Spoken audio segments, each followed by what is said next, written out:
हुड्डा जी, 9 साल में ये विकास हुआ है, ये दिखाई पड़ता है या अभी भी आंखें बंद है?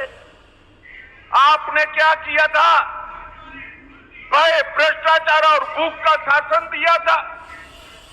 हुड्डा जी आते थे तो बेफाम भ्रष्टाचार होता था।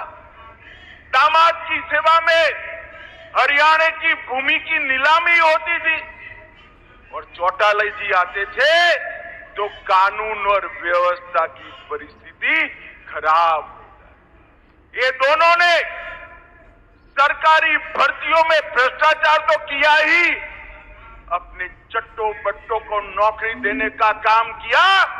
भारतीय जनता पार्टी की मनोहर सरकार ने जिसका मेरिट है उसके घर पर इसको नियुक्ति पत्र देकर एक काणे पैसे के बगैर नौकरी देने का काम भारतीय जनता पार्टी की सरकार है।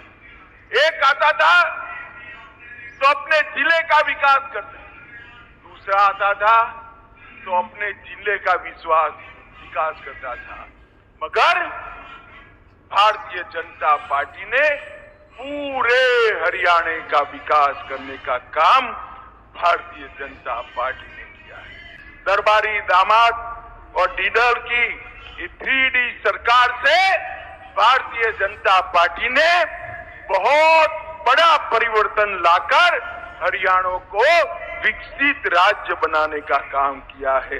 मैं फिर से एक बार जोर से ताली बजा जाऊं, मैं मनोहर जी को इसके लिए बहुत बहुत साधुवाद और बधाई देना चाहता हूं।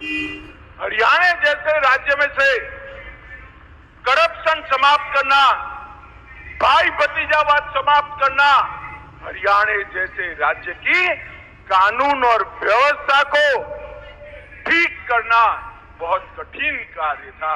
मनोहर जी ने हंसते हंसते हंसते एक कार्य को ऐसे कर दिया कि लोगों को मालूम भी नहीं पड़ा और हरियाणा खुशहाल। माताओं, भाइयों, बहनों, अभी अभी मोदी जी के विकास, मोदी जी को देश को सुरक्षित करने का कार्यक्रम और देश को गौरव दिलाने के कार्यक्रम से डरकर एक घमंडिया गठबंधन बना है। 27 राजनीतिक दल इंडी अलायंस बनकर साथ में आए हैं। इनका काम क्या है? ये 27 के 27 दल उठाकर देख लीजिए, सारे परिवारवादी दल। किसी को अपने बेटे को सेट करना है, किसी को अपने बेटे को प्रधानमंत्री बनाना है, किसी को अपने बेटे को एजेंसियों से बचाना है और किसी को अपने बेटे को मुख्यमंत्री बनाना है और किसी को मैडम का वफादार बनना है। ये लोग भला कर सकते हैं क्या? जरा जोर से बोलो, देश के गरीबों का, देश की 130 करोड़ की जनता का ये लोग भला कर सकते हैं क्या? मैं आज यहां पूछने आया हूं, हुड्डा साहब, आपकी दोनों जगह सरकारें थी, हरियाणा में भी थी और देश में थी।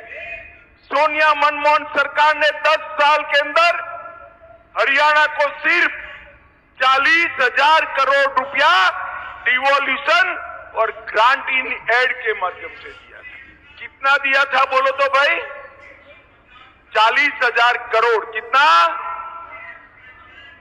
मोदी जी ने 40,000 करोड़ से बढ़ाकर 1,32,000 करोड़ रुपया ये 9 साल और इसके साथ साथ 20,000 करोड़ की लागत से आर्थिक गलियारा परियोजना, 12,150 करोड़ की लागत से दिल्ली मुंबई एक्सप्रेसवे हरियाणा से होकर जा रहा है। 64,000 करोड़ की लागत से कुंडली मानेसर पलवल एक्सप्रेसवे का उद्घाटन हो चुका है। 19 किलोमीटर लंबा द्वारका एक्सप्रेसवे को गुरुग्राम का उद्घाटन पहले खंड का हो चुका है। Western dedicated freight corridor Rewari Madar station का उद्घाटन हो चुका है और इसके साथ साथ 21,000 करोड़ रुपया रेलवे में लगाए हैं और अन्य 20,594 करोड़ का 700 मेगावाट की क्षमता का इकाई बिजली उत्पादन का स्थापने का काम नरेंद्र मोदी सरकार ने किया है। 2G इथेनॉल बायो रिफाइनरी का उद्घाटन किया।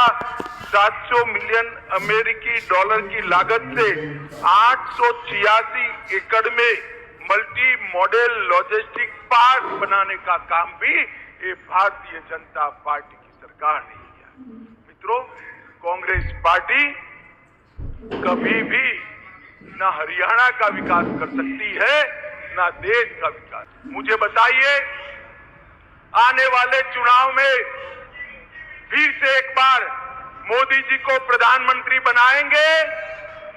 जरा जोर से बोलिए, बनाएंगे?